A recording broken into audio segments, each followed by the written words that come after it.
Electronic ও print মিডিয়ার প্রিয় সাংবাদিকবৃন্দ, আসসালামু আলাইকুম। আশা করি আপনারা ভালো আছেন।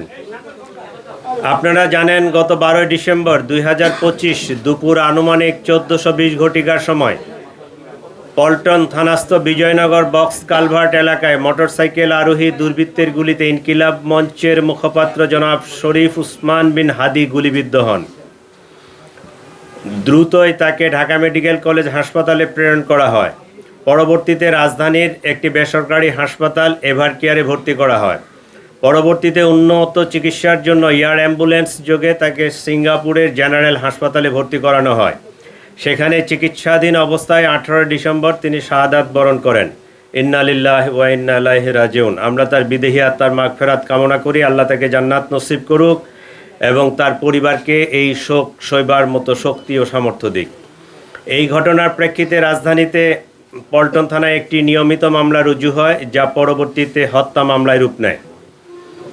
প্রিয় সাংবাদিক ভাই ও বোনেরা, ন্যাক্কারজনক এই ঘটনার পরপরই Dhaka metropolitan police, DB, CTTC, RAB, CID, BGB ঘটনায় জড়িতদের শনাক্ত করে গ্রেফতার করে আইনের আওতায় আনার জন্য কাজ শুরু করে। ঘটনাস্থলে উপস্থিত ব্যক্তিদের দেওয়া তথ্য, সিসিটিভি ফুটেজ বিশ্লেষণ, ওপেন সোর্স ইন্টেলিজেন্স এবং তথ্য প্রযুক্তির সহায়তায় ঘটনার দিনই শুটার ফয়সাল করিম মাসুদ ওরফে দাউদ ওরফে রাহুল এবং তার সহায়তাকারী মোটরসাইকেল চালক মোহাম্মদ আলমগীর শেখকে শনাক্ত করা হয়। তাৎক্ষণিক তাদের গ্রেফতারের জন্য আইন শৃঙ্খলা বাহিনীর একাধিক টিম সাভার, হেমায়েতপুর, আগারগাঁও, নরসিংদীতে অভিযান পরিচালনা করে। ধারাবাহিক অভিযানের অংশ হিসেবে ডিএমপির একটি টিম ময়মনসিংহের হালুয়াঘাটের সীমান্তবর্তী এলাকা পর্যন্ত অভিযান পরিচালনা করে। প্রিয় সাংবাদিক বৃন্দ, আপনারা জানেন, এই ঘটনার সাথে জড়িতদের আইনের আওতায় নিয়ে আসার জন্য আমরা যথাসাধ্য চেষ্টা করছি। ইতিমধ্যে সংশ্লিষ্ট মামলাটি নিবিড় তদন্তের জন্য ঢাকা মহানগর গোয়েন্দা পুলিশের নিকট হস্তান্তর করা হয়েছে।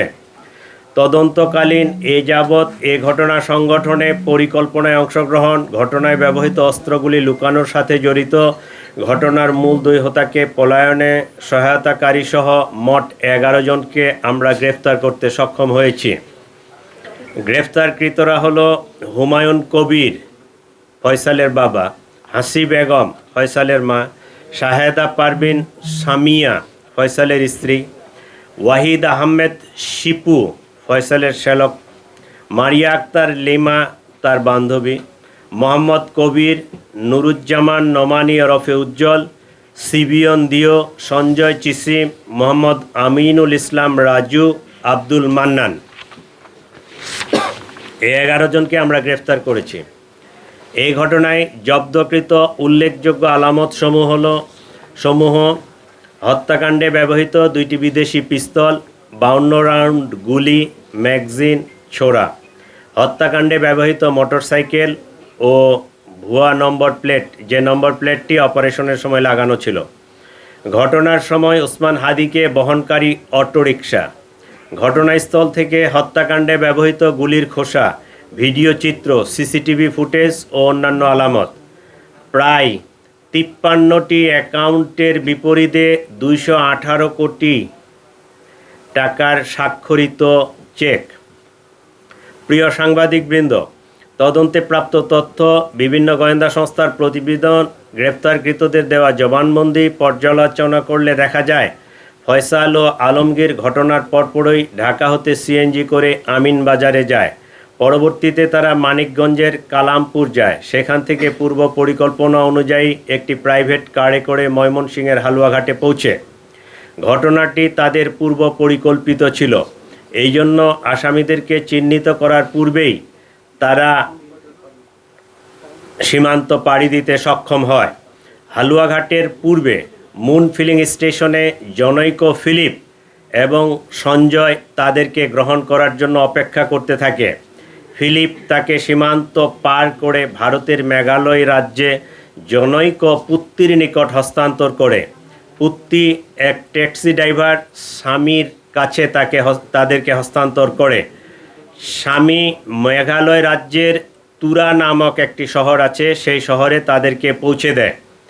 আমরা ইনফরমাল চ্যানেলে মেঘালয় পুলিশের সাথে যোগাযোগ করে যেটি জানতে পেরেছি, তারা ইতোমধ্যে পুত্রী ও স্বামীকে গ্রেফতার করেছে।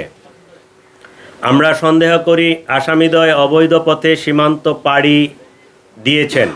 এই ঘটনার সাথে বিভিন্নভাবে জড়িত থাকার কথা স্বীকার করে গ্রেপ্তারকৃতদের মধ্যে 6 জন স্বীকারোক্তিমূলক জবানবন্দি প্রদান করেছেন এবং 4 জন সাক্ষী তারাও 164 ধারায় সাক্ষ্য প্রদান করেছেন। প্রিয় সাংবাদিকবৃন্দ, চাঞ্চল্যকর এই ঘটনায় রুজুকৃত মামলাটি অত্যন্ত গুরুত্বের সাথে আমরা তদন্ত করছি। গ্রেপ্তারকৃতদের কাছে পাওয়া তথ্য, সাক্ষীদের জবানবন্দি, উদ্ধারকৃত আলামত পর্যালোচনা ও সার্বিক বিবেচনায় মামলাটির তদন্ত শেষ পর্যায়ে রয়েছে। আগামী 7 থেকে 10 দিনের মধ্যে আমরা চার্জশিট প্রদান করতে সক্ষম হব ইনশাআল্লাহ। সরকার ইতোমধ্যে দ্রুত বিচার ট্রাইব্যুনালে মামলাটি নিষ্পত্তি করার ঘোষণা দিয়েছে। সেই লক্ষ্যে আমরা কাজ করছি। এই জন্য এই জঘন্য ঘটনায় ন্যায় বিচার নিশ্চিত করতে রাষ্ট্রের পক্ষ থেকে, আমাদের পক্ষ থেকে সর্বোচ্চ প্রচেষ্টা অব্যাহত রয়েছে। আপনাদের সবাইকে আমি আন্তরিক ধন্যবাদ এবং নববর্ষের শুভেচ্ছা জানাচ্ছি। এ পর্যায়ে আপনাদের যদি কিছু